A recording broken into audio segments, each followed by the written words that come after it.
membuat permainan yakni ular tangga untuk anak tuna rungu. Oke, alangkah baiknya kita perkenalan dulu ya sih. Halo semua, namaku Cia dari S1 Pendidikan Luar Biasa dengan NIM 060. Oke, hai semuanya, kenalin nama aku Ikhwan Maula Hafif dari S1 PLB dengan NIM akhir 112. Hai semuanya, aku Zara dari Prodi Pendidikan Luar Biasa. NIM akhir aku 058. Halo semuanya, kenalin aku Kifda Dwi Maskuratul Alimia dari S1 PLB dengan NIM akhir 034. Halo teman-teman, di sini aku mau jelasin tentang tujuan, rules, dan cara bermain di kotak ceria ini. Jadi, tujuan permainannya sendiri itu adalah peserta bermain ular tangga sambil menjawab pertanyaan menggunakan flashcard untuk melatih kemampuan mengenal kosakata, memahami gambar, dan meningkatkan komunikasi visual anak tunarungu. Lalu untuk cara bermainnya nih, yang pertama ada semua pemain melalui dari kotak start yaitu kotak 1. Lalu yang kedua pemain bergiliran melempar dadu yang nanti sudah kita siapkan pastinya. Yang ketiga ada pemain menjalankan bidak sesuai jumlah angka pada dadu. Yang keempat, saat berhenti di kotak tertentu pemain harus mengambil dan menjawab flashcard yang diberikan guru atau fasilitator. Nomor 5, jawaban dapat dilakukan dengan menunjuk gambar, membaca tulisan, menggunakan bahasa isyarat, menggunakan kosakata sederhana.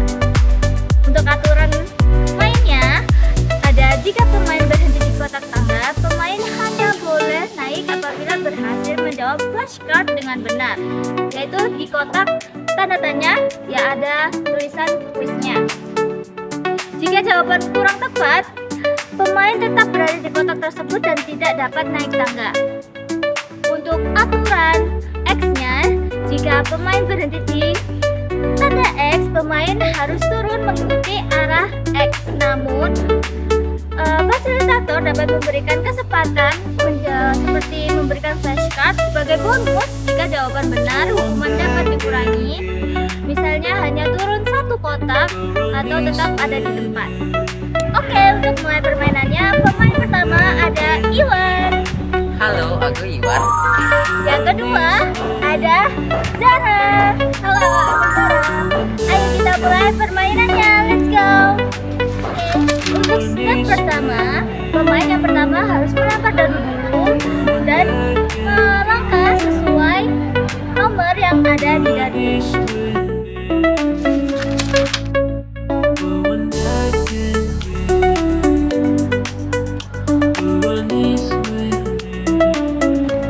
Kenapa Iwan berhenti di situ? Karena Iwan memegang kotak kuis, yang berarti Iwan harus menebak bahasa isyarat dari flashcard yang kita kasih atau menirukan suara hewan yang ada di flashcard. Oke, ini adalah flashcard yang harus dipilih Iwan dan harus Iwan tebak dalam bahasa isyarat ataupun menirukan hewan ini. Dan kalau benar, Iwan akan mendapatkan 1 bintang, dan kalau salah, Iwan akan tetap ada di kotak yang sama.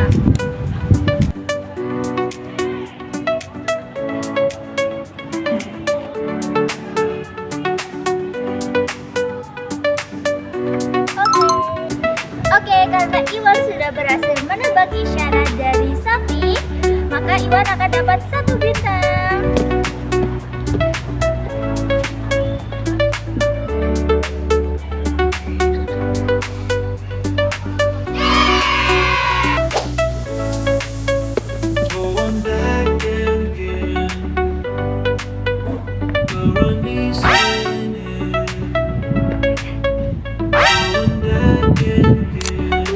Kenapa ya tadi Zaza mundur 1 kotak? Karena Zaza menginjak tanda X, yang artinya dia harus mundur 1 kotak karena itu adalah zone-nya, guys.